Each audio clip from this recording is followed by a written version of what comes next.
Please be seated.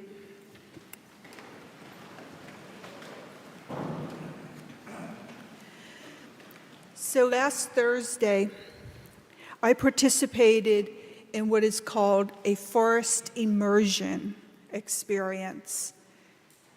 And this is where I went to a local garden, and we went into the forested area, and we were invited to wander around and be one with the nature around us.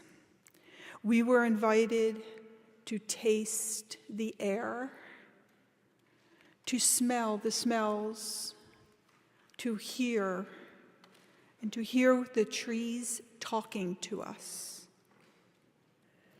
It was an invitation to see beyond what was physically there, to see beyond it. And it's interesting, I think, when you participate in a meditative experience like that, the thoughts that come to you. And for me, I'll share this, and some of you may relate, I don't know, but my old Dungeons and Dragons days came back to me, and I saw chaotic good all around. So this is how we are to sit with John's Gospel, especially with the whole Bible, but especially with John's Gospel. And notice I didn't say read the Gospel, but to sit with it in prayer, in meditation, to see beyond the actual words that John presents. And just as Jesus invites his listeners to see beyond. Now we know John's Gospel has what they call signs, and these are stories of healing and feeding. Some would refer to them as miracles, perhaps. And then there are these discourses, these long, deep, wonderful discourses. We don't find these in the synoptics. And in both of these, in the signs and in the discourses, we see symbols, what some theologians think of as symbols. I'm going to share a definition of symbol from Sandra Schneider's, who is a Johannine scholar. And I caution, but stay with me with this one. Symbols have a sensible reality which renders present to and involves a person subjectively in a transforming experience of a transcendent mystery. Wow, that's a lot of words. Let's try this one. That symbols in this gospel are expressions of the coming together of divine and human, the transcendent and the immanent, the spiritual and the this worldly. I think that's a little easier to. For the last few weeks, we've heard the Bread of Life discourse. This discourse started 2 Sundays ago. Now, we didn't hear that gospel because we chose to honor the Transfiguration instead, a wise choice in my opinion, but you did have it in your bulletins. In that gospel, Jesus is telling his disciples about bread and eternal life. Bread is one of the major symbols that is used throughout John's gospel.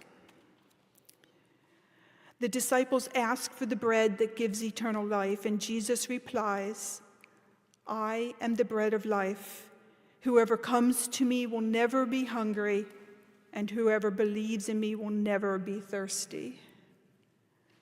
And our gospel ended there, a cliffhanger for sure.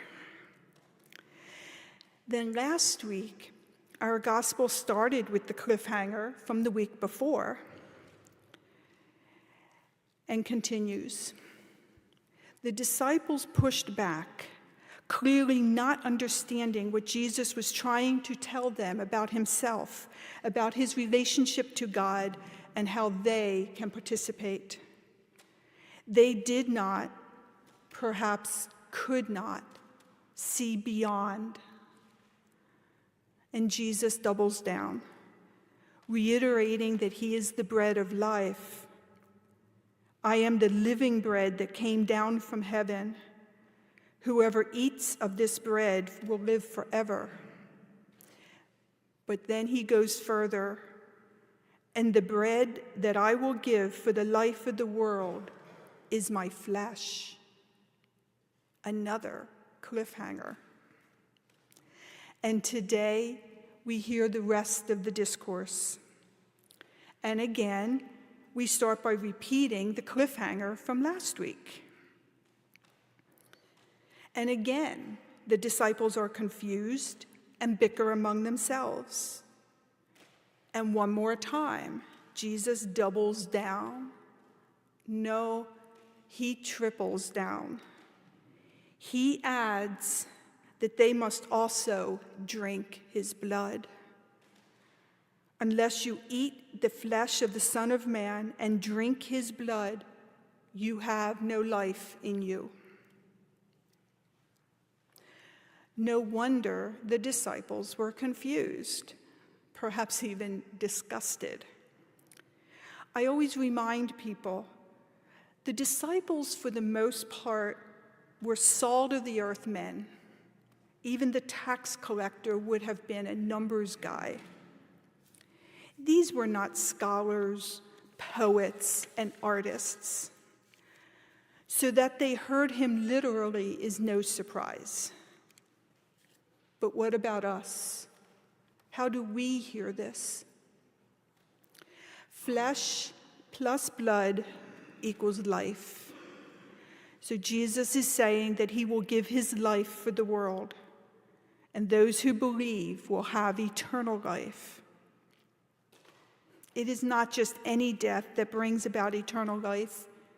It is Jesus' death, Jesus' flesh and blood that bring about eternal life, because he came from the Father. Just as the living Father sent me, and I live because of the Father, so whoever eats me will live because of me. And also, for my flesh is true food, and my blood is true drink. Okay, so far so good. But believing that Jesus gave his life, his flesh and his blood for our salvation, does not address him saying that we have to eat his flesh and drink his blood.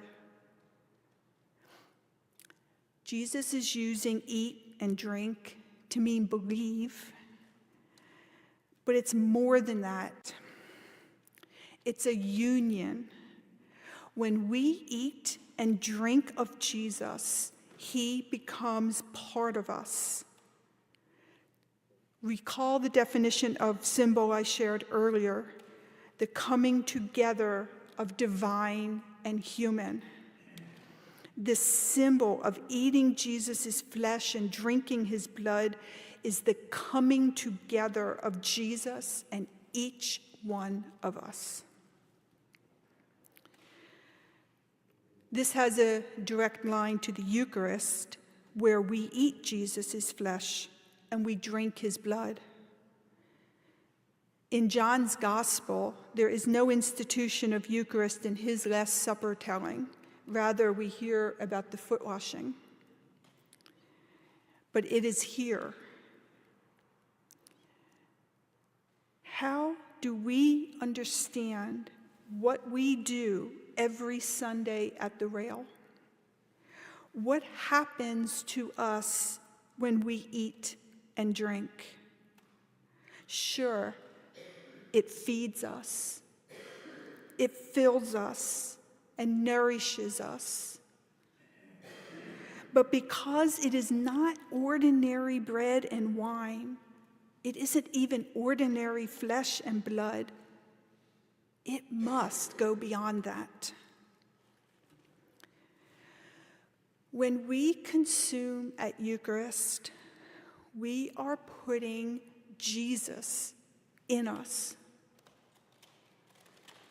Jesus in us, we become united with him in a very, very real way.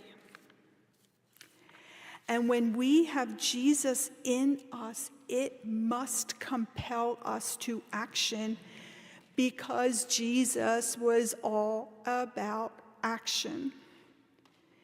Eat and drink are active verbs. We don't passively reflect. We are called to actively be like him, to do things like him. No small mission. Recall that this bread of life discourse, this beautiful discourse about eating and drinking Jesus, follows immediately after the feeding of the 5,000. That is one of the signs in John. We are to feed God's people, all of God's people. Jesus did not ask for credentials or assess worthiness. We feed all that who Jesus brings to us, as Jesus fed by giving up his life for all whom God brought to him. We will help Dax and the Power of Two to feed those who come to her. We are feeding Sunny as she comes out from prison this week by our friendship and support. We feed each other at the monthly evening prayer and dinner, and we'll be feeding each other as our pastoral care ministry moves forward. We feed those who find shelter on our campus overnight. We feed the vets served by FOB Hope in whatever way we can during this time of transition for them. And we will feed each other socially later today at a baseball game. Remember, Jesus attended weddings and had fun too. There are so many ways to feed and be fed. My friends, none of it is passive. We must engage and serve and share the Jesus that is in us, that we replenish every week.